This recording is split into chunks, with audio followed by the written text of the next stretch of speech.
ఒకప్పుడు ఉగ్రవాదులు దాడి చేస్తే మనం ఆ బాధను మౌనంగా భరించేవాళ్ళం. కానీ ఇప్పుడు కాలం మారింది. దాడి జరిగిన వెంటనే ప్రతి దాడి ఉంటుంది. శత్రువు రక్తం చిందిస్తే దానికి ప్రతిగా మన సైన్యం కూడా రక్తం చిందిస్తుంది. భారత్ యొక్క ఆగ్రహానికి ఏ సరిహద్దులు కూడా అడ్డుగా నిలబడలేవు. ఇలాంటి క్లిష్ట సమయంలోనే ఆపరేషన్ సింధూర్ అనే ప్రణాళిక పురుడు పోసుకుంది. ఈ ఆపరేషన్ యొక్క ముఖ్య లక్ష్యం ఒక్కటే, మన దేశంలో కన్నీళ్లు పెట్టించే ప్రతి ఉగ్రవాద ఉనికిని శాశ్వతంగా నిద్రపుచ్చడమే.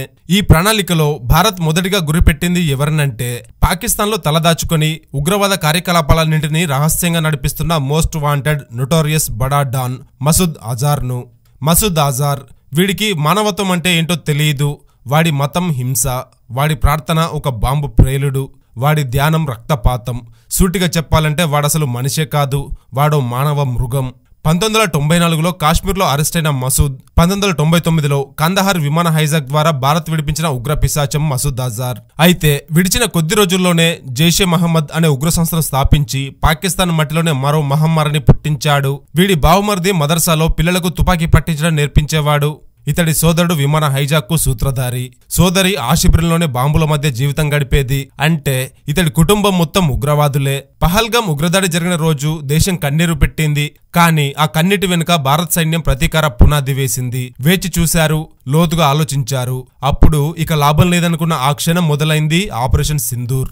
భవల్పూర్లోని మసూద్ అజార్ ఇంటిపై కాదు 18 ఎకరాల జైషే మహమ్మద్ ఉగ్ర శిబిరంపై మే 7, 2025న తెల్లవారుజామున 1:05 నుండి 1:30 గంటల మధ్య రాత్రిపూట దాడి జరిగింది. 18 ఎకరాల విస్తీర్ణంలో వ్యాపించిన ఆ ఉగ్ర శిబిరం ఒక్క గంటలో మట్టిలో కలిసిపోయింది. బాంబుల మొత్తుతో మసూద్ ఇంటి గోడలు కూలిపోయాయి. శరీరాలు ఛిద్రమైపోయిన మృతదేహాల మధ్య మసూద్ అజార్ కుటుంబానికి చెందిన 14 మంది అక్కడికక్కడే ప్రాణాలు కోల్పోయారు. కానీ మసూద్ అజార్ మాత్రం తప్పించుకున్నాడు. ఇది మసూద్ జీవితంలో తట్టుకోలేని విషాదం.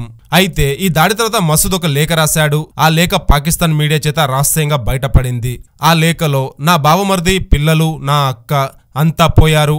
ఇక ఈ ప్రపంచంలో నాకేమి మిగిలింది, నేను కూడా చనిపోవాలనుకుంటున్నాను అని రాసుకొచ్చాడు మసూద్ అజార్. ఒక ఉగ్రవాది ఇలా రాయడం అంటే ఎంతలా దెబ్బతిన్నాడో అర్థం చేసుకోవచ్చు. కానీ ఇక్కడ ఇంకో విషయం మాట్లాడుకోవాలి.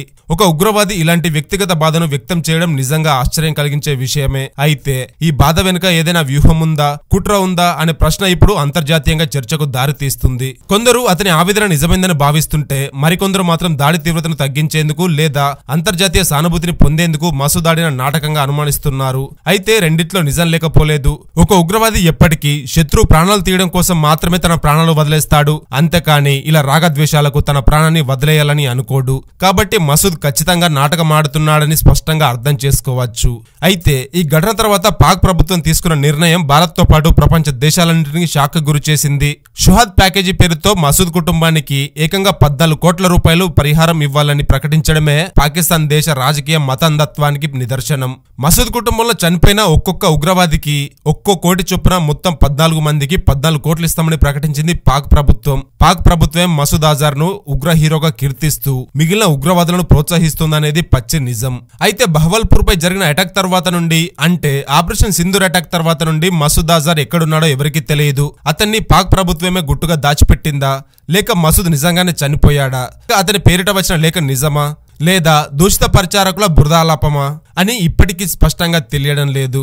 అయితే ఇదే ప్రశ్న మాజీ ఆర్మీ చీఫ్ మనోజ్ ముకుంద్ నవరనే అస్త్రంగా విసిరారు. ఆయన మాట్లాడుతూ, ఇది ఇంకా కథ ప్రారంభమే, అసలు ముగింపు ముందుంది. మసూద్ ఏ బొక్కలో దాక్కున్నా మేం వాన్ని వెతికి కనిపెడతాం అన్న ఆయన మాటలు దేశమంతా గర్వంతో ఉప్పొంగేలా చేశాయి. ఆపరేషన్ సింధూర్ ఒక్కసారి కాదు, అవసరమైతే 10 సార్లు కూడా చేయగల శక్తి మన సైన్యానికి, మన భారతదేశానికి ఉంది. మసూద్ అజార్ లాంటి పిశాచకులకు భయపడే దేశం భారతదేశం కాదు. కానీ ఇక్కడ కొన్ని ప్రశ్నలు తలెత్తుతున్నాయి. ఇలాగే కొనసాగితే భారతదేశం యొక్క ప్రస్తుత విధానం ఉగ్రదాడులకు వెంటనే ప్రతిస్పందించడం మరియు ఉగ్రవాదులను లక్ష్యంగా చేసుకుని అంతం చేయడం సరైనదే అయినప్పటికీ అది దీర్ఘకాలికంగా ఉగ్రవాదాన్ని పూర్తిగా నిర్మూలించగలదా? అలాగే మనం చేస్తున్న చర్యల వల్ల భవిష్యత్తులో మరిన్ని ఉగ్రవాద సంస్థలు ఏర్పడటానికి లేదా కొత్త తరం ఉగ్రవాదులు తయారవడానికి అవకాశం ఉందా లేదా? ప్రతీకార దాడులతో పాటు ఉగ్రవాదం యొక్క మూలాలను నిర్మించడానికి మనం ఏమి చేయాలి అనే ప్రశ్నలకి మీ సమాధానాలు కామెంట్లో తెలియజేయండి. అయితే చివరగా ఒక్క విషయం, ఇలాంటి నిజాల్ని తెలియజేయాలంటే మీ మద్దతు మాకెంతో అవసరం. దానికోసం మీ మద్దతుగా మన ఛానల్ ని సబ్స్క్రైబ్ చేసుకోండి. ఈ ఇన్ఫర్మేషన్ నచ్చితే వీడియోని లైక్ చేసి షేర్ చేయండి. మీ అభిప్రాయాన్ని కామెంట్లో తప్పకుండా రాయండి. జై భారత్, జై హింద్.